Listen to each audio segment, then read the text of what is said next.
네, 오늘은 조금씩 쫓아내시는 하나님의 뜻, 조금씩 쫓아내시는 하나님의 뜻에 대해서 제목을 가지고 말씀을 전하도록 하겠습니다. 지난주의 말씀을 떠올려 보겠습니다. 지난주를 요약을 하면서 조금 제가 더 보충해서 자세하게 설명드릴 겁니다. 조금 정리하는 시간이 긴 시간을 좀 할애할 수도 있으니까 참고해 주시고 지난주 말씀 한번 떠올려 봅시다. 이스라엘 백성을 출애굽시키시고 주의 사자가 앞서서 가시는 것을 우리는 살펴봤었죠. 주의 사자가 이스라엘 백성 앞서서 먼저 가시는 것을 살펴봤어요. 그런데 주의 사자가 앞서서 인도하시고 심지어 팔로 안고 독수리 날개로 업어 주셨음에도 불구하고 이스라엘 백성들이 어떻게 했습니까? 하나님을 믿지 않았다라고 성경은 얘기를 하고 있습니다. 그럼에도 불구하고 자신의 약속에 신실하신 하나님께서 반역한 이들을 약속의 땅으로 인도하여 들이시는 것을 우린 성경을 통해서 알 수가 있죠. 죄인에게 죄책을 묻지 않고 약속의 땅으로 들어가게 하는 것이 어떻게 가능하게 됐습니까? 어떻게 죄를 지었는데 그들을 광야에서 다 죽이지 않으시고 이스라엘 백성들을 약속의 땅으로 들이실 수가 있을까요? 이미 출애굽 때부터 죄값이 다 치러졌다는 사실을 여러분들이 기억을 하셔야 됩니다. 유월절 흠없는 어린 양의 대속이 그들을 하나님의 백성으로 인정케 하여서 출애굽을 할 수 있게 된 것이죠. 그들이 애굽 땅에서 하나님을 잘 섬겼거나 언약을 굳게 믿고 있었거나 이런 것이 아니라 하나님께서 아무 자격 없는 자들을 대신해서 흠없는 어린 양의 피를 흘려주심으로써 이들이 하나님의 백성으로 광야에 나올 수 있게 되었다는 거예요. 이렇게 하나님의 백성으로 나온 자들은 광야에서 반역을 하건 불평을 하건 간에 약속의 땅으로 들어가게 됩니다. 왜 그렇습니까? 이미 죄가 사하여졌기 때문에 그렇습니다. 이미 죄가 사하여졌기 때문에. 그래서 광야에서 그렇게 10번이나 반역을 했음에도 불구하고 이스라엘 백성들이 가나안 땅에 들어가게 되는 이유가 뭐냐? 하나님께서 이것을 가르쳐 주시기 위함이에요. 이들이 자기의 공로, 행위로 약속의 땅에 들어가는 것이 아니라 하나님이 처음 출애굽시키실 때 그 어린 양의 대속을 통해서 이들의 흠을 보지 않으시고 광야를 통과하시고 약속의 땅까지 이르게 하신다라는 것을 이스라엘 백성들에게 가르쳐 주시기 위해서 그렇게 하셨다는 거죠. 이것은 우리의 구원의 서정을 예표하는 사건입니다. 이스라엘 백성들이 광야에서 거닐다가 이제 약속의 땅으로 들어가는 그 모든 것이 무엇을 얘기하는 겁니까? 이전에 애굽왕 바로가 아니라 공중의 권세 잡은 자 사탄의 종살이하고 있었던 우리를 어린 양 예수 그리스도의 피로 구원하시고 그리고 의롭다 하시고 이제 우리의 어떠한 모습을 보시지 않으시고 우리가 잘할 때도 있고 못할 때도 있고 넘어질 때도 있고 불평과 반역할 때도 있지만 하나님께서는 이 광야 같은 인생길을 끝까지 우리를 인도하셔서 결국은 어디요? 약속의 땅인 새하늘과 새 땅 하나님 나라까지 인도하여 들이신다는 것을 가르쳐 주시기 위해서 지난 시간에 본문을 허락해 주신 거예요. 앞서가는 주의 사자가 있었음에도 불구하고 믿지 않는 이스라엘 백성들을 보게 되고 그럼에도 불구하고 하나님은 자신의 약속을 신실하게 지키셔서 약속의 땅으로 이스라엘 백성들을 인도해 내시는 겁니다. 그러니까 우리가 받은 칭의가 있죠. 예수 그리스도의 십자가 대속으로 믿어서 의롭다함을 받은 이 칭의가 어디까지 이르게 합니까? 구원에까지 이르게 한다는 것을 아셔야 돼요. 여러분들께서 예수님을 믿으심으로 의롭다 칭함을 받았으면 중간에 여러분들이 불순종하는 모습들이 종종 보인다 할지라도 하나님께서는 여러분들을 훈련시켜 가시면서 끝까지 포기하지 않으시고 하나님의 나라까지 인도하신다는 거예요. 물론 하나님께서 그렇게 하실 거기 때문에 나는 마음대로 살겠다라고 하는 그런 사람들은 의롭다 칭함을 받은 사람이 아니라고 말씀을 드렸습니다. 죄에 대해서 애통은 하되 넘어질 수는 있대 죄와 싸우기를 끝까지 하는 사람들, 하나님의 뜻대로 순종하고자 하는 사람들, 하지만 넘어지더라도 하나님이 끝까지 책임지신다라는 것을 말씀을 드리는 겁니다. 그렇다면 이런 질문이 또 생기게 됩니다. 하나님께서 출애굽시키셨으면 끝까지 약속의 땅으로 인도하여 들이신다고 말씀을 하셨는데 지금 왜 1세대는 못 들어갔습니까? 그리고 왜 모세는 못 들어갔습니까? 세 번째는 거기에 섞여 살던 무리들이 있었는데 이스라엘 백성들 말고 이들도 약속의 땅에 들어간 겁니까? 이스라엘이 아닌데 섞여 사는 무리들, 애굽으로 돌아가자고 불평하면서 주도했었던 이 반역자들도 약속의 땅에 그럼 들어가게 되는 겁니까? 이 세 가지 질문에 대해서 좀 말씀을 드리려고 해요. 첫째와 둘째 질문, 1세대하고 모세가 들어가지 못했던 것은 지난 시간에 잠깐 말씀드렸지만 자세하게 또 말씀을 드리겠습니다. 첫째, 1세대는 어떤 사람들입니까? 그리스도와 연합하여서 십자가에서 죽는 옛 자아를 설명하기 위해서 등장한 사람들이에요. 구속사적인 관점으로 보셔야 돼요. 이들을 개개인으로 하나님께서 구원하시냐 안 하시냐 지금 이 얘기를 하려고 하는 것이 아니라 1세대 역할이 뭐냐? 우리가 예수 그리스도와 연합해서 십자가에 죽게 되죠. 뭐가 죽습니까? 옛 자아, 죄된 우리의 본성이 죽게 됩니다. 이것을 설명하는 도구가 광야의 1세대라는 거예요. 1세대. 하나님께서 약속의 땅에 들어가게 하실 때에 한 영혼의 옛 자아를 죽여가시다가 마침내 완전히 죽이시고 새롭게 되어서 약속의 땅에 들어가게 하세요. 날마다 죽노라라고 바울이 고백을 하죠. 이 고백처럼 삶에서 성화의 열매인 자기 부인이 나타나다가 마지막 날엔 자기 부인이 완성됩니다. 그 완성이 뭐냐? 주님 오실 때에 우리의 옛 몸이 주님의 몸처럼 영화롭게 되어서 죄가 완전히 사라지고 오직 자기 부인의 모습, 오직 하나님 영광만을 나타내는 영화로운 모습으로 변해서 하나님 나라에 들어가게 된다는 거예요. 그러니까 1세대와 2세대는 한 인간의 옛 자아와 새 자아를 합쳐놓은 인물들이라는 거예요. 이해가 되십니까? 1세대는 죽고 2세대는 태어나서 약속의 땅에 들어가게 되죠. 그러니까 이 따로따로 보시면 안 되고 1세대는 그럼 다 지옥 가냐? 2세대는 다 천국 가냐? 이런 내용이 아니에요. 1세대 가운데서도 어린 양의 피의 대속을 믿어서 나온 사람들은 광야에서 죽어도 누구로 죽습니까? 하나님의 백성으로 죽는 거예요. 하나님의 백성으로 죽는 겁니다. 그 땅에 들어가냐 못 들어가냐가 구원을 결정하는 것이 아니라 그가 어떤 상태에서 죽었느냐, 언약을 믿고 죽었느냐, 하나님 백성으로 죽었느냐가 중요한 거예요. 그러니까 1세대와 2세대는 합쳐놓은 우리들이라는 거예요. 우리가 십자가에 못 박힐 때가 1세대, 그리고 부활하신 주님과 함께 동행하면서 살아가다가 약속의 땅에 들어가는 그 상태가 누굽니까? 2세대. 이걸 합쳐놓은 그런 모습이라는 것이죠.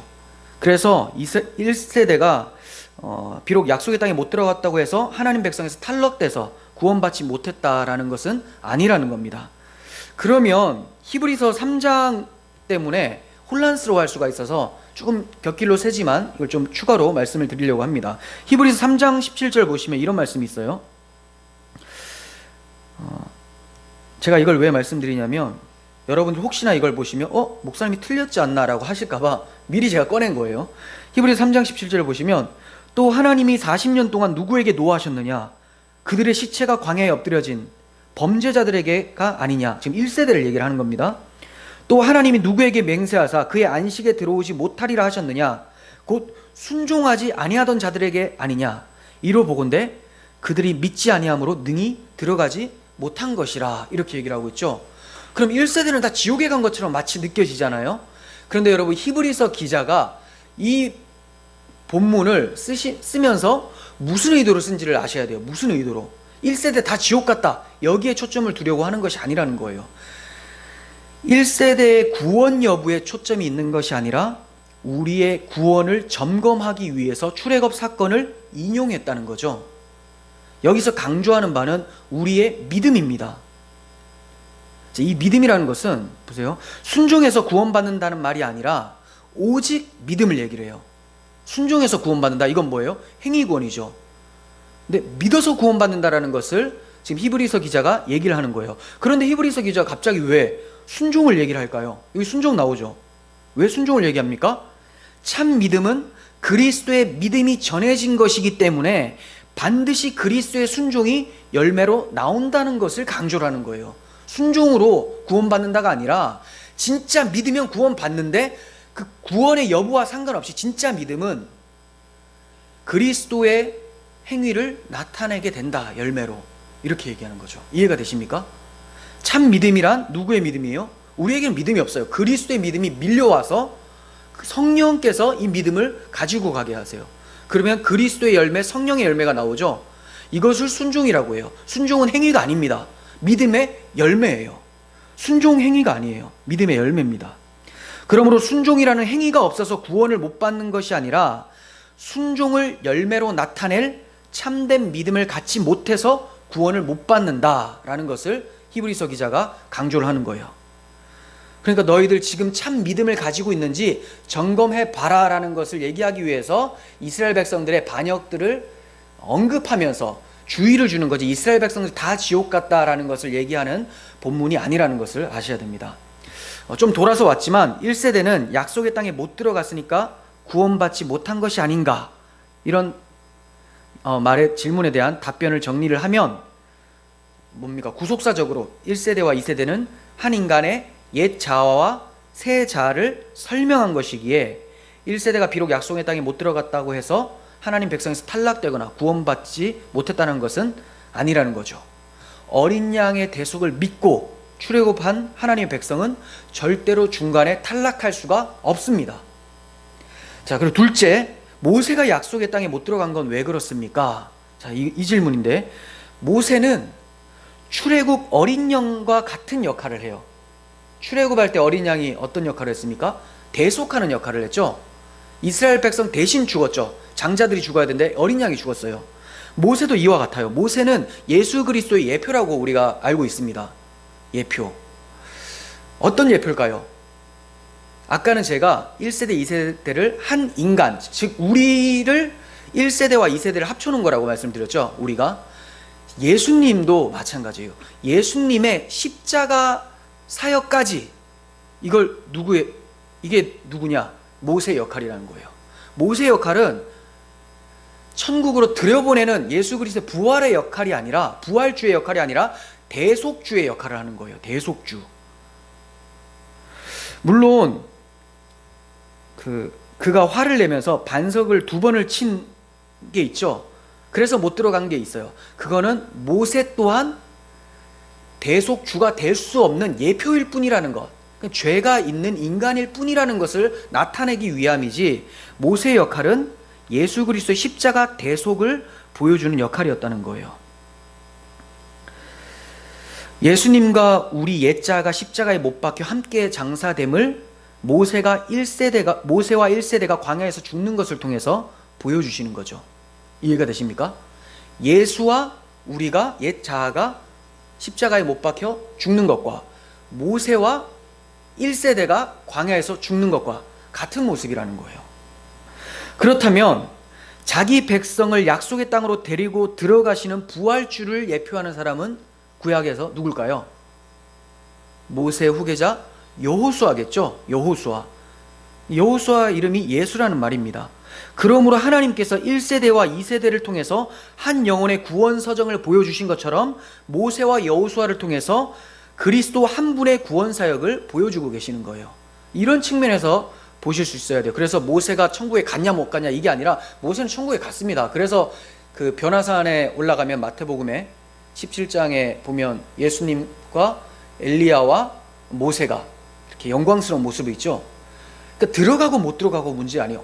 구속사에서 어떤 역할을 했는가, 이거를 보여주고 있는 거예요. 자, 그럼 세 번째 질문. 수많은 섞여 사는 무리들이 있었는데 이들은 아주 나쁜 놈들이었죠. 우리 다시 애굽으로 돌아가자 하면서 주동했었던 사람들이었어요. 자, 이 사람들이 약속의 땅에 들어갔을까요? 이들 중에 어린 양의 피의 대속을 믿고 문설주와 문인방의 피를 바른 자들은 이스라엘로 봐야 돼요. 이스라엘. 이방인이라 할지라도 이들이 아무 생각 없이 바른 사람들이 있어요. 어린 양의 피 바르면 산다고 하니까 그래? 한번 발라보자 하면서 미신적으로 바른 사람들이 있어요. 아무 의미를 모르고 그냥 바르면 그냥 바르고 나왔으니까 이 사람들이 나왔을 때 뭐가 있겠습니까? 불평이 있는 거예요. 뭐야? 아까 그 애굽 땅에서 진노래 내렸던 그 하나님의 능력은 뭐 아무 온데간데 없고 왜 이렇게 광야에서 떠돌이 생활만 하지? 하면서 불평스러움이 나온다는 거죠. 대속의 의미를 모르니까 그냥 나온 거예요. 근데 어린 양의 피를 바르면서 우리가 지금 죽어야 되는데 이 어린 양이 대신 죽는구나 라고 하면서 하나님의 대속의 은혜를 생각하면서 나온 사람들은 섞여 사는 무리라 할지라도 이들은 뭐가 됩니까? 이스라엘로 편입이 됩니다. 이스라엘. 그래서 나중에 할례도 받고 그렇게 돼요. 그러니까 싹 다 섞여 사는 무리들이 다 광야에서 죽는 것도 아니고 다 들어가는 것도 아닙니다. 하나님 백성이 다 되는 것도 아니에요. 물론 이제 섞여 사는 무리들 1세대가 죽을 때 다 죽죠. 그러니까 제 말은 그들이 다 하나님 백성이 아닌 것도 아니고 다 맞는 것도 아니고 뭐에 따라 달라진다고요? 어린 양의 피를 어떻게 이해했느냐에 따라서 미신적으로 발랐던 사람들은 하나님 백성이 아니고 불평 원망해서 거기서 죽고, 대속으로 발랐던 사람들, 대속의 의미를 생각하고 발랐던 사람들은 하나님의 백성으로서 광야에 죽더라도 그들은 구원을 받게 된다는 거예요. 이것은 우리에게 시사하는 바가 큽니다. 왜 그러냐면 오늘날에도 십자가를 얘기를 하면서 미신적으로 섞여 사는 무리들처럼 십자가를 붙잡고 있는 사람들이 있어요. 예수 십자가 믿으면 복주인데, 예수 십자가 믿으면 병 낫는데, 예수 십자가 믿으면 세상에서 출세하고 성공한데, 이렇게 생각하는 사람들이 있죠. 이런 사람 조금만 어려워지면 뭐라고 합니까? 불평을 해요. 이럴 줄 알았으면 예수 안 믿는 게 나았겠다. 왜 그렇습니까? 십자가 예수 그리스도의 의미를 모르니까 미신적으로 부적처럼 가지고 다니는 거죠. 그러다가 이 부적이 효능이 없으면 찢어버리려고 하는 그런 모습들. 그런데 진짜 교회에서 그리스도의 십자가 대속을 깊이 묵상하고 내 죄 때문에 예수 그리스도께서 죽으셨다는 그 사실을 아는 사람들은 어떻게 삽니까? 어떠한 환경이 찾아와도, 고난과 환난이 찾아와도 나를 위해 죽으신 하나님의 사랑 때문에, 그리스도의 은혜 때문에 넉넉히 이기게 되는 것이죠. 그러므로 섞여 사는 무리가 어떻게 됐다? 어린 양의 피의 대속의 의미를 아느냐 모르냐에 따라서 하나님 백성으로 죽느냐, 그냥 잡족으로 죽느냐, 이 차이가 있다는 것을 말씀을 드리는 거예요. 왜 이렇게 제가 긴 시간을 할애해서 지난 시간 내용을 보충 설명했을까요? 오늘 본문은 지난 시간 본문과 하나로 묶여지는 내용이에요. 근데 제가 좀 길어질까봐 잘랐어요. 그래서 두 번에 나눠서 설명하기 때문에 지난 시간 것을 좀 잘 설명을 한 거고요. 오직 하나님의 은혜로 약속의 땅을 차지하게 된다는 것을 기억을 하고 있어야지만 본문을 제대로 해석할 수가 있어요. 이 점을 염두하시고 본문을 보도록 하겠습니다. 오직 하나님의 은혜로 약속의 땅에 들어가는 거다. 나의 어떤 행위나 이런 것들이 아니다 라는 것을 생각하시고 본문을 봅니다. 하나님께서 본문 앞에 말씀하시기로 이런 내용이 있었죠. 하나님의 사자와 위엄과 왕벌을 먼저 이스라엘보다 앞에 보내겠다. 그래서 보내셔서 뭐 하신다고요? 가나안 족속을 쫓아내시고 그 땅을 차지하게 하시겠다라고 약속을 해주세요. 그런데 한 번에 다 쫓아내지는 않겠다라고 하시는데 그 이유가 본문 29절, 30절에 있습니다. 쫓아내시려면 다 쫓아내시지 그렇지 않아요. 한 번엔 다 쫓아내지 않는데요. 그 이유를 봅니다. 29절. 그러나 그 땅이 황폐하게 되므로 들짐승이 번성하여 너희를 해할까 하여 1년 안에는 그들을 내 앞에서 쫓아내지 아니하고 내가 번성하여 그 땅을 기업으로 얻을 때까지 내가 그들을 내 앞에서 조금씩 쫓아내리라. 이스라엘 백성들 입장에서는 의아해할 수 있지 않겠습니까? 여호와의 사자가 먼저 가셨으면 아무 대적이 없도록 초토화시켜야 되는데 그게 자기를 위하시는 하나님이라고 생각이 될 텐데 왜 남겨두시냐 이거죠. 그런데 하나님께서는 사람의 생각과 다르다는 것을 우리가 인정을 해야 됩니다. 그게 바로 겸손이에요. 내 생각과 하나님의 생각이 부딪히잖아요. 그럼 하나님의 생각을 바꾸려고 해야 될까요? 내 생각이 접혀들어야 될까요? 내 생각이 접혀야 되겠죠. 당연하게 대답하는데 사실 안 그렇게 살잖아요. 하나님 좀 바꿔주세요 하잖아요. 이게 어려워요. 겸손한 게 참 어렵습니다. 이사야 55장 9절 봅니다. 이는 하늘이 땅보다 높음 같이 내 길은 너희 길보다 높으며 내 생각은 너희의 생각보다 높음이니라. 하나님이 직접 이렇게 말씀해 주세요. 내 생각은 너의 생각보다 높다. 어느 정도? 하늘이 땅보다 높음처럼 아예 극과 극이죠. 네가 생각하는 건 모든 게 다 틀렸어. 근데 내가 생각한 건 다 맞다? 이 얘기예요. 자, 근데 우리는 하나님 그 생각을 좀 바꿔주시오. 그 말은 만약에 하나님 바꾸면 어떻게 됩니까? 우린 끝장나는 거죠. 하나님 제가 이렇게 때를 쓰더라도 절대로 바꿔주시지 마십시오. 하나님이 원하시는 그 뜻대로 밀어붙이시고 제가 순종할 수 있도록 바꾸어 가주십시오. 이렇게 얘기를 해야 되는 게 맞죠. 하나님이 우리 생각과 다르다는 것이 소망을 줍니다. 하나님이 우리 생각과 다르다는 것 자체가 우리에겐 소망이에요. 왜냐하면 하나님이 우리 생각보다 더 위대하고 큰 일을 계획하시고 성취하실 것이기 때문에 그렇습니다. 설마 창조주께서 피조물의 생각과 능력보다 떨어지겠습니까? 성경은 이렇게 말씀해요.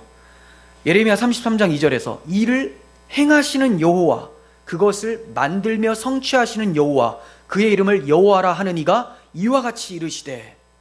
그렇습니다. 모든 일을 행하기 위해서 하나님이 일을 만드시고 성취하세요. 어떤 일을 행하시기 위해서 일이 벌어졌기 때문에 행하는 게 아니라 행하기 위해서 일을 만들어요. 만들어 놓고 행하시다가 그것을 어떻게 한다고요? 성취해 버린다는 거죠. 시작과 중간과 끝이 다 누구에게 있습니까? 하나님께 있다라고 얘기를 하고 있습니다. 이것을 아는 자들은 겸손히 주님의 말씀을 따르기만 하면 되는 거예요. 그게 무엇입니까? 이어지는 말씀을 봅니다. 예레미야 33장 3절. 너는 내게 부르짖으라. 내가 내게 응답하겠고 내가 알지 못하는 크고 은밀한 일을 내게 보이리라. 아멘. 이 유명한 말씀 두 개를 읽었습니다. 그런데 이것을 따로 읽으시면 안 돼요. 붙여서 읽으셔야 돼요. 보세요. 이를 행하시는 여호와, 그것을 만들며 성취하시는 여호와, 그의 이름을 여호와라 하는 이가 이와 같이 이르시되 너는 내게 부르짖으라. 내가 내게 응답하겠고 내가 알지 못하는 크고 은밀한 일을 너에게 보이리라. 이 말은 뭡니까? 하나님이 다 계획하시고 다 행하시고 다 성취할 테니까 너는 나에게 기도만 하면 돼 라고 하는 거죠. 기도한다는 건 뭡니까? 의지하면 돼 라는 거예요. 의지. 근데 우리는 되게 웃겨요. 기도를 통해서 하나님을 바꾸려고 해요. 기도는 하나님을 의지하는 방편인데 기도를 통해서 하나님을 바꾸고 하나님이 내 뜻을 의지하도록 만들려고 한다는 거죠. 얼마나 어리석고 악한 모습입니까? 기도하며 하나님의 성취를 기다리면 되는 거죠. 하나님의 백성은 그렇습니다. 하나님께서 적들을 1년 안에는 쫓아내지 않으실 것이다 라고 말씀을 하고 계시는데 이것은 하나님이 능력이 없어서가 아니에요. 이스라엘 백성들 위해서 그렇게 하신다는 거예요. 이후에 들짐승들의 공격으로 약속의 땅을 얻지 못하고 도리어 그곳을 피해서 빠져나올까봐 하나님께서 천천히 대적들을 쫓아내시겠다라고 말씀하는 거예요. 들어갔는데 하나님께서 다 초토화시켰어요. 그럼 들어가기 전에 누가 살까요? 들짐승이 와서 우글우글거려요. 이스라엘 백성들 들짐승 잡을 힘이 없습니다. 물론 하나님께서 하시면 잡죠. 하지만 이들의 능력으로는 아무것도 못해요. 그 들짐승과 함께 살 수가 없기 때문에 사람이 있으면 들짐승들이 안 내려오겠죠. 근데 완전히 다 초토화되고 시체들만 널려있으면 얘네들이 다 들어와서 뜯어먹고 한단 말이에요. 그래서 하나님께서는 이들의 수준 정도만 남겨놓고 하나씩 하나씩 성장시켜 가시기 위해서 그렇게 1년 안에는 다 내쫓지 않겠다라고 말씀하는 거예요. 하나님께서는 이처럼 우리들의 수준을 아세요. 부모가 자녀의 수준을 알고 좋은 것을 주되 적당하게 주는 것처럼, 적당하고 적절한 시기에 때에 맞춰서 주는 것처럼 하나님께서도 감당할 만한 시험을 주시면서 우리를 성장시켜 나가신다는 거예요. 마치 이스라엘 백성들이 남아있는 대적들과 싸우면서 성장해서 약속의 땅에서 사는 실력이 될 때까지 하나님께서는 대적들을 남겨놓으신다는 겁니다. 제가 방금 약속의 땅에서 사는 실력이 될 때까지라고 말씀을 드렸어요. 이 실력이란 게 뭘까요? 우리가 실력이라고 하면 마치 내가 뭐 연마해야 될 것처럼 생각이 되잖아요. 근데 하나님의 약속의 땅에서 사는 실력이란 것은 인본주의자들이 말하는 그런 실력이 아니에요. 이 실력은 하나님이 약속하신 땅은 하나님이 주신다는 믿음입니다. 하나님의 약속의 땅에 살 수 있는 유일한 힘이 뭐냐면 이 땅은 하나님이 주시는 거구나, 이거 믿으라는 거예요.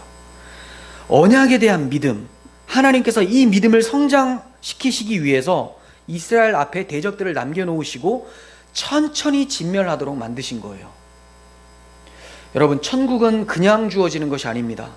하나님이 당신의 아들을 보내셔서 십자가로 우리 죄를 대속하시고 부활 승천하심으로 천국의 문을 열어놓으셨고, 이 문으로 들어가도록 하나님의 아들을 믿는 믿음을 우리에게 주셨어요. 이제 우리는 하나님 나라에 이를 때까지 그 아들을 믿는 믿음으로만 살아가면 되는 거예요. 천국에 들어가야 되겠다라는 의지를 말하는 게 아닙니다. 천국은 반드시 있어, 내가 그 천국에 들어갈게, 이게 여러분들의 믿음이 아닙니다. 나는 천국에 갈 수 없는 비참한 죄인이었다라는 것을 깨닫고 그리스도만 의지해서 들어간다는 것을 잊지 않는 것, 이것이 진정한 믿음이에요. 이것이 약속의 땅에서 살 수 있는 실력이라는 것이죠. 이 믿음이 우리와 이스라엘 백성들에게 동일하게 필요했었던 거예요. 여러분, 모든 환난과 고난은 하나님이 우리를 낮추시는 방법입니다. 우리가 낮아질 때 비로소 하나님이 우리의 왕으로서 약속의 땅에서 우리를 통치하시기 때문에 그렇습니다. 우리가 왕이 되어 있으면 하나님의 나라에 살 수가 없어요. 왕은 한 분이시죠. 그러므로 우리가 낮아질 때 하나님이 우리의 왕으로서 우리를 통치하신다는 거예요. 우리는 하나님이 내 생각과 다르다고 해서 불평하는 것이 아니라 내 생각과 다른 하나님이시기에 감사하고 기대하며 의지해야 하는 것입니다. 오늘 아침에 제 딸 예담이가 열이 39.8도까지 올라갔어요. 병원에 가려고 준비를 하는데 엄마한테 가던 예담이가 갑자기 고목나무처럼 쓰러집니다. 눈이 뒤집혔고 몸은 점점 더 굳어져 가고 숨은 쉬지 못하고, 그래서 놀란 저와 또 아내는 어찌할 바를 알지 못하고 굉장히 괴로워했습니다. 아기가 이를 너무 꽉 깨물고 있어서 혹시나 기도가 막혀서 힘들어지지 않을까 싶어서 손가락을 조금 넣어서 벌려봤지만 아무 소용이 없었어요. 119에 전화를 걸어서 빨리 와달라고 요청을 했습니다. 그랬더니 119에서 고개를 한쪽으로 돌려서 기도를 확보해달라고 얘기를 합니다. 그대로 했습니다. 그랬더니 한 2분 정도 지나자 예담이의 의식이 조금씩 돌아오게 됩니다. 힘들게 숨 쉬는 것을 조금씩 발견하게 되고 아주 조금씩 움직이는 것을 좀 보게 됐어요. 구급대원이 도착했을 때는 이제 의식이 어느 정도 돌아왔었습니다. 앰뷸런스를 타고 응급실에 갔고 해열제를 맞고 시간이 지나서 퇴원을 했습니다. 예담이는 사실 심각한 병이 아니라 열성경련이라고 해요. 열성경련. 그러니까 처음 당하는 부모 입장에서는 두렵고 놀랄 일이지만 7세 미만의 아이들에게 종종 있는 일이라고 합니다. 그러면서 의사가 하는 말이 경련이 왔을 때 아무것도 하지 말라고 해요. 왜? 아무것도 도움이 안 되기 때문에. 할 수 있는 게 없으니까 그냥 고개만 돌려주라고 합니다. 그래서 제가 다시 물었어요. 아무것도 해서는 안 됩니까? 아무것도 도움이 안 돼요? 라고 했더니 그렇습니다 라고 합니다. 제가 왜 이 얘기를 하냐면 이것을 통해서 제가 느낀 바가 이 예담이, 제 딸 예담이가 제 딸이 아니구나를 알게 됐어요. 제 딸 예담이가 내 것이 아니구나를 알게 됐습니다. 내 것이었다면, 진짜 제 딸이었다면 제가 고칠 수가 있겠죠. 숨을 못 쉬면 숨 쉬어라 하면 되는 거예요. 내 거니까, 소유가. 예담이뿐만이 아니라 우리의 생명이 누구에게 있습니까? 하나님의 것이죠. 왜 그렇게 고백을 합니까? 내가 죽고 싶지 않아도 죽을 수가 있고 내가 아프지 않고 싶은데 아플 수가 있죠. 그게 다 우리가 우리의 주인이 아니라는 것을 말하고 있는 것이죠. 모든 것이 그렇습니다. 내 인생이 내 뜻대로 안 되는 것을 통해서 우리가 무엇을 고백하면 됩니까? 내 인생은 하나님의 것입니다를 고백하면 되는 거예요. 그걸 알아가면 되는 것이죠. 내 뜻대로 되는 것이 하나도 없습니다. 아빠가 되어서 할 수 있는 것이라고는 기도밖에 없었어요. 그런데 하나님이 이것을 알게 해주셨어요. 기도. 이것은 내가 아무것도 아니라는 고백이에요. 오직 하나님이 모든 것의 주관자시라는 것을 인정하는 행위가 바로 기도라는 거죠. 살아가면서 어렵고 황당한 일들이 발생될 때 저처럼 당황하거나 두려워하지 마시고 모든 것의 주인이신 하나님 앞에 무릎 꿇고 나의 무능을 고백을 하고 하나님의 전능하심을 간구하시기를 바랍니다. 이스라엘에게는 1년 동안 대적을 두시겠다고 말씀하셨지만 우리 앞에 있는 대적들은 1년이 아니라 평생 그대로 두세요. 평생. 물론 점점 정복해 갑니다. 이 대적들을 정복해 가요. 하지만 완전히 사라지려면 하나님의 아들이 다시 올 때까지 남겨두신다는 거예요. 하나님의 아들이 다시 오시는 그날에는 완전히 소멸이 됩니다. 그때 비로소 우리는 약속의 땅에 거할 실력을 갖추게 되는 거죠. 오직 믿음으로 하나님의 약속의 땅을 밟게 되는 거예요. 왜 그렇습니까? 지금도 믿음으로 살지만, 그리고 믿음을 성장하면서 살아가고 있지만, 주님이 오실 때는 이 믿음을 공격해대는 우리 죄악된 몸이 변화되어지고 우리를 공격하던 사탄이 멸망당하기 때문에 뭐만 남습니까? 우리 안에 그리스도의 믿음만이 남아서 그 믿음이 약속의 땅에 거하도록 만든다는 거예요. 그러니까 우리는 뭐 하면 돼요? 이 믿음 잘 지키면서 살면 되는 거예요. 오직 믿음으로 그 땅을 밟습니다. 주님은 반드시 다시 오셔서 우리에게 그 약속의 땅으로 들이실 것을 우리는 확신합니다. 하박국 2장 3절 보십시오. 이 묵시는 정한 때가 있나니 그 종말이 속히 이르겠고 결코 거짓되지 아니하리라. 비록 더딜지라도 기다리라. 지체되지 않고 반드시 응하리라. 아멘. 그때까지 그 땅을 주시겠다는 하나님의 언약과 언약의 성취자 예수 그리스도를 더욱 의지하는 믿음으로 살아가시기를 바랍니다. 31절 봅니다. 내가 내 경계를 홍해에서부터 블레셋 바다까지 광야에서부터 강까지 정하고 그 땅의 주민을 내 손에 넘기리니 내가 그들을 내 앞에서 쫓아낼지라. 자, 그 땅 주민을 내 손에 넘기겠다라고 하죠. 잘 보셔야 돼요. 그 땅 주민을 너의 손에 내가 넘겨주겠다. 이 말씀을 통해서 30절 하반부 보시면 내가 그들을 네 앞에서 조금씩 쫓아내리라 라고 하셨는데, 이 말씀이 이스라엘 백성들과 함께 계심으로 그들을 쫓아내시겠다는 의미라는 것을 알게 돼요. 이해가 되십니까? 자, 31절에서는 그 땅 주민들, 대적들을 너의 손에 붙여주겠다라고 했고, 30절에서는 내가 그들을 쫓아내겠다고 했어요. 그러면 이건 뭐가 됩니까? 하나님께서 쫓아내시는데 하나님이 단독적으로 쫓아내시는 것이 아니라 이스라엘 백성들과 함께 쫓아내시겠다는 거예요. 자, 우리에게 따지면 우리의 대적들을 하나님께서 어떻게 이겨가시냐면 그냥 마귀가 우리를 공격 못하도록 아예 막으신다, 혼자 앞장서서 다 막아내신다, 이게 아니라 우리 안에 거하시면서 마귀와 싸워서 이기게 하시겠다, 이 말이에요. 이해가 되시죠? 물론 하나님의 사자와 위엄과 왕벌을 앞서 보내셔서 무찌르신 일은 하나님의 단독 사역이었습니다. 이로써 전쟁의 승패는 이미 결정된 거예요. 이미 다 승리를 해버렸고 남은 건 뭡니까? 잔당이에요, 잔당. 약속의 땅을 완전히 받을 때까지 싸워야 할 싸움인 잔당 소탕 작전에 이스라엘을 참여시키겠다는 거예요. 다 이겨버렸어요. 이미 장군들도 다 쓰러졌고 모든 힘을 다 잃어버렸고 숨어 있었던 병사들이 하나씩 기어 나오는 수준이에요. 그럼 이게 뭡니까? 승리는 이미 된 거죠. 승리된 것을 하나님이 자기 백성들과 함께 이제 하나씩 소탕하시면서 이 자기 백성들을 훈련시켜 가신다는 거예요. 이해가 되십니까? 이미 이긴 싸움입니다. 우리에게 적용시키면 어떻습니까? 예수 그리스도께서 십자가 대속으로 단독적으로 이루셔서 마귀를 쫓아내시는 거죠. 이미 마귀를 쫓아내셔서 지옥은 우리와 아무 상관이 없는 말이 되어버렸죠. 구원 받아버려서 승리했습니다. 승리하였네 어린 양의 보혈로라고 우리가 찬양하잖아요. 하지만 이제 예수 그리스도를 믿고 있는 신자들에게는 싸워야 할 싸움이 아직 남아있어요.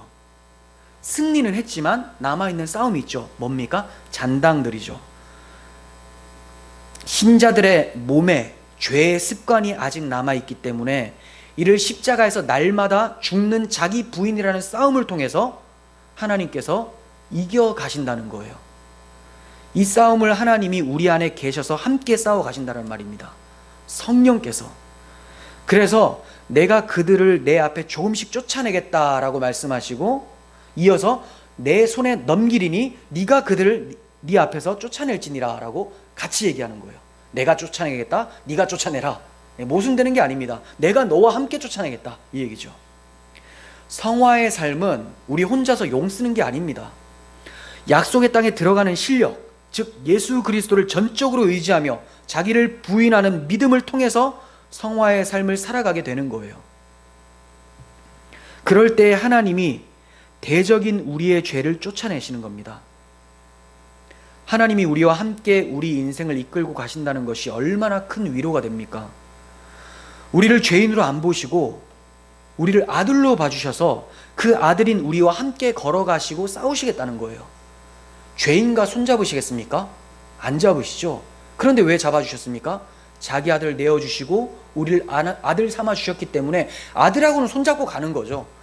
야, 아들아, 네 인생이 곧 내 인생이다 하면서 같이 걸어가자고 하는 거예요. 그래서 하나님의 인생이 우리 인생으로 들어와 버리고 우리 인생이 하나님의 인생으로 들어가 버려서 이제 우리는 누굴 위해 삽니까? 하나님의 영광을 위해서 살게 되는 거죠. 하나님은 우리를 사랑하심으로 우리 인생을 끌고 가시는 것이고, 이게 연합이라는 겁니다. 이때 최대의 적이 무엇일까요? 하나님과 동행하는 것을 싫어하는 마음이에요. 마음. 물론 이걸 마귀가 움직이죠. 하지만 마귀 자체가 큰 대적이 아니라 하나님과 동행하는 것을 싫어하는 우리 마음을 마귀가 살살살살 부추긴다는 거죠. 앞서 말씀드렸지만 하나님의 생각이 못마땅해서 스스로 걸어가고 싶어하는 교만한 마음이 문제라는 거예요. 아, 이런 식으로 왜 인도하실까? 하나님하고 같이 걷다 보니까 참 불편하다. 내 뜻대로 한번 걸어봐야 되겠다라고 하는 그 마음. 하나님께서는 계속해서 대적을 쫓아내라고 하셨습니다. 하지만 이스라엘이 어떻게 했습니까? 자기들이 생각할 때는 그 틀린 것 같거든요. 아, 하나님 좀 생각해 보세요. 그거는 효율성이 떨어져요. 이런 거예요.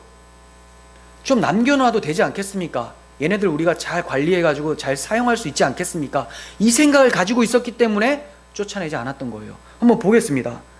여호수아 17장 13절 보시면 이스라엘 자손이 강성한 후에야 가나안 족속에게 노역을 시켰고 다 쫓아내지 아니하였더라. 같이 살았다고 하죠. 사사기 1장 19절 여호와께서 유다와 함께 계셨으므로 그가 산지 주민을 쫓아내었으나 골짜기의 주민들은 철병거가 있으므로 그들을 쫓아내지 못하였으며. 자, 여기에 속아 넘어가시면 안 돼요. 이스라엘 백성들이 여호수아에 보시면 아까 이스라엘 자손들이 왜 가나안 족속을 쫓아내지 않았다고 합니까? 노역을 시키려고. 그죠? 일손이 필요했던 거예요. 그들의 노동력이 필요했던 거죠. 그걸 어떻게 하느냐? 힘이 없어서가 아닙니다. 앞에 설명이 친절하게 돼 있죠. 이스라엘 자손이 강성한 후에야 힘이 세요. 충분히 쫓아낼 수 있는데 아까운 거예요. 아, 얘네들을 우리의 노동력으로 써야 되겠다. 하나님이 그러한 효율성을 모르시고 쫓아내라고 하셨을까요? 그럼에도 쫓아내야 될 필요가 있죠. 이들이 섬기고 있는 신과 신을 함께 섬김으로써 이들에게 올무가 될까봐 하나님께서 쫓아내라고 하신 거예요. 그런데 이들이 자기 생각이 맞다고 생각해서 쫓아내지 않고 노예처럼 부렸던 것이죠. 사사기는 좀 다릅니까? 여기서 나오죠. 유다 지파도 철병거가 무서워서 그들을 쫓아내지 못한 것입니까? 아니겠죠. 친절하게 설명이 되어 있죠. 여호와께서 유다와 함께 계셨으므로 이렇게 친절하게 설명을 해요. 그리고 철병거가 있으므로 그들을 쫓아내지 못했다라고 설명합니다. 그러면 하나님이 함께 계셨는데도 철병거를 못 이깁니까? 아니죠. 그럼 무슨 말입니까? 그들이 힘이 없어서가 아니라 철병거가 좋아 보여서 쫓아내지 못했던 거죠. 물론 자기들은 철병거를 움직일 수 있는 기술이 없었던 것 같아요. 그러니까 잘 다룰 수 있는 그들을 그대로 놔두면서 다른 족속들하고 싸움 붙으면 얘네들을 잘 활용해야 되겠다라는 생각을 했었던 것 같습니다. 결국은 하나님의 생각을 자기의 생각으로 뒤집어 엎으려고 했었던 시도들, 하나님과 동행하는 것을 부담스러워하고 내 생각대로 내가 걸어가 보겠다라고 했었던 이 교만함이 문제라는 겁니다. 자기 생각이 뛰어나다고 생각하는 순간, 겸손함을 잃어버리는 순간 성도들의 인생은 망가지기 시작합니다. 하나님이 자신의 모든 힘과 생명이라고 생각하지 않기 때문에 다른 것들이 눈에 들어오게 마련이에요. 철병거도 들어오고 가나안 족속들의 노동력도 들어오고, 하나님이 자기의 모든 힘이라고 생각하고 하나님이 자신의 생명이라고 생각한다면 이런 것들이 보이겠습니까? 하나님, 당신만 우리와 함께 계시면 됩니다. 이렇게 고백을 하겠죠. 여러분, 하나님으로 만족하지 못하신다면 여러분들에게 유혹은 어마어마하게 찾아올 거예요. 마귀가 가만히 있지 않거든요. 어떻게든 얘기합니다. 야, 하나님이 너의 힘이야? 자, 하나님 힘 맞아. 하지만 이것도 더하면 더 좋지 않겠느냐? 이 사람들이, 이스라엘 백성들이 하나님을 바로 버렸을까요?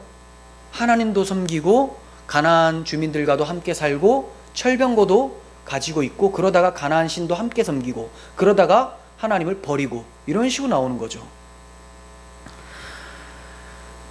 그 결과 32절, 너는 그들과 그들의 신들과 언약하지 말라는 이 말씀을 어기고 그들과 그들의 신을 자기 힘으로 삼게 됩니다. 한 신을 섬기는 것보단 두 신, 세 신을 섬기는 것이 좀 더 낫지 않겠느냐, 이 사고가 이들에게 들어왔던 것이죠. 결국 하나님 앞에서 범죄를 하게 된 거예요. 33절, 그들이 내 땅에 머무르지 못할 것은 그들이 너를 내게 범죄하게 할까 두려움이라. 내가 그 신들을 섬기면 그것이 너의 올무가 되리라. 하나님께서는 이미 그렇게 될 것을 미리 아셨기 때문에 이들에게 주의를 주신 거예요. 이처럼 하나님이 미리 말씀을 해주셔도 말씀에 순종하지 못하는 이스라엘 백성을 통해서 모든 인간은 하나님 말씀에 순종하는 것이 불가능하다는 것을 보여주고 있어요. 미리 얘기를 해줘도 넘어져요. 그렇다면 불순종한 이스라엘이 하나님 앞에서 버림받을까요? 그렇지 않아요. 약속의 땅에서 쫓겨나게 될까요? 그렇지 않습니다. 열왕기 하 13장 23절, 여호와께서 아브라함과 이삭과 야곱과 더불어 세우신 언약 때문에 이스라엘에게 은혜를 베풀며 그들을 불쌍히 여기시며 돌보사 멸하기를 즐겨하지 아니하시고, 뭐 때문에? 언약, 자기 언약 때문에 불쌍히 여겨주셨다. 자격이 없지만 그냥 불쌍히 여겨주시는 거예요. 이때까지 자기 앞에서 쫓아내지 아니하셨더라. 아람 왕 하사엘이 죽고 그의 아들 베나닷이 대신하여 왕이 되매 여호아스의 아들 요아스가, 이스라엘의 왕이죠, 북이스라엘, 하사엘의 아들 베나닷의 손에서 성읍을 다시 뺐으니 이 성읍들은 자기 부친 여호아스가 전쟁 중에 빼앗겼던 것이라. 요아스가 베나닷을 3번 쳐서 무찌르고 이스라엘 성읍들을 회복하였더라 라고 하면서 이스라엘 백성들이 성이 안 뺏기는 것을 보게 되죠. 하나님의 약속은 쌍방 계약이 아니라 일방적 계약입니다. 물론 계약할 때 하나님도 있었고 아브라함도 있었어요. 첫 계약이 있었죠. 근데 계약한 당사자들이 쪼갠 고기 사이로 원래 같이 지나가야 되는데 하나님 혼자 싹 지나가 버리시죠. 이 말은 네가 지켜낼 수 있는 것이 아니다. 난 너한테 기대하고 약속하는 것이 아니라 네가 어기면 내가 죽어서라도 내 약속을 지켜내겠다라는 것을 말씀하신 것이죠. 하나님이 지켜내시는 거예요. 왜 그렇습니까? 하나님과 언약할 만한 거룩하고 완전한 자가 이 세상에 없기 때문에 일방적 언약을 맺어주시는 겁니다. 이걸 우리는 은혜 언약이라고 하죠. 은혜 언약. 행위 언약이 아니에요. 너 하는 거 봐서 이렇게 할 게가 아니라 너 못하는 거 아는데 내가 죽어서라도 이 약속을 너한테 넣어주겠다라고 하는 은혜 언약입니다. 그렇다면 하나님의 약속을 어긴 이스라엘의 죄값은 어떻게 됩니까? 언약의 당사자이신 하나님께서 직접 그 정죄를 받으심으로 언약을 이어가시는 겁니다. 구약 시대에는 어린 양을 번제로 드리는 제사를 통해서 이것을 예표하셨어요. 그리고 신약 시대에는 하나님의 아들 예수 그리스도께서 이 땅에 오셔서 우리 죄를 대신하시고 죽으신 십자가 사건으로 이 언약을 이루어내십니다. 이 십자가로 인해서 하나님이 우리에게 약속하신 약속의 땅에 거할 수 있게 된 거예요. 우리의 행위가 아니라 불평과 원망 수차례 수만 번도 더하지만 하나님이 여러분들의 영혼을 끌고 가시죠. 누구 때문에? 예수 그리스도의 십자가 대속이라는 은혜 때문에, 그 언약 때문에. 결국 이스라엘 백성이 출애굽한 사건도, 광야에서 40년을 거닐면서 행진할 수 있었던 것도, 약속의 땅에 들어가서 살 수 있었던 것도 그들의 열심으로 이루어진 것이 하나도 없으며 오직 하나님의 일방적인 은혜였다라는 것을 알게 되는 겁니다. 이게 누구 이야기입니까? 바로 우리들 이야기예요. 이스라엘 백성들의 이야기가 아니라 우리들 이야기를 하고 있는 거예요. 우리는 반역했지만 끝까지 찾아와 주셔서 아들의 십자가 대속으로 우리를 살려내시고 성령을 부어주셔서 계속해서 회개하며 하나님의 아들만을 의지하며 살아가도록 하시다가 약속의 땅에 이르게 하시는 우리들을 향한 하나님의 이야기라는 겁니다. 비록 부족한 우리들의 모습이지만 하나님께서 계속해서 우리 앞에 죄악들과 유혹들을 하나하나 제거해 가시면서 약속의 땅을 기업으로 얻게 하실 거예요. 이렇게 자기 약속에 신실하신 하나님을 더욱 사랑하면서 살아가는 우리들이 되기를 소원합니다. 기도하겠습니다. 좋으신 하나님 아버지, 이스라엘 백성들에게 그 땅을 차지하게 해주겠다라고 말씀하셨습니다. 그 과정 가운데 많은 대적들 서서히 진멸시켜 가시겠다고 말씀하셨습니다. 함께 하자고 했지만 하나님의 백성들이 그것을 지키지 않고 다른 신을 섬겼습니다. 그럼에도 그들의 불순종을 하나님께서 그리스도의 보혈로 덮으시고 하나님의 약속의 땅까지 이르게 하셨습니다. 이것이 바로 우리의 이야기라는 것을 오늘 고백합니다. 하나님, 주님 나라 갈 때까지 그 약속의 땅을 밟을 수 있는 실력, 오직 그리스도만 믿고 나아가는 저희들이 되게 하여 주시옵소서. 예수님의 이름으로 기도합니다. 아멘.